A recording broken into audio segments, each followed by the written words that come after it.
Hey, Potters! Welcome to Pottery Day. Today, we're talking about temper, a simple addition that can transform your pottery. Let's dive into what it is, why it matters, and how to use it. Temper is material like sand, grog, or crushed shells, added to clay to reduce cracks, improve strength, and make clay easier to work with.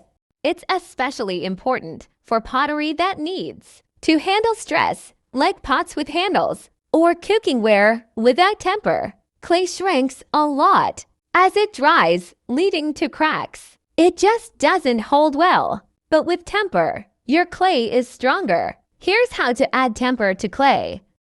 Choose your temper. Sand is great for beginners.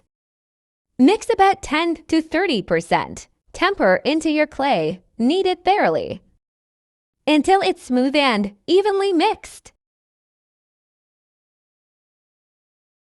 That's it. Your clay is ready to use. Look how tempered clay is good to joints.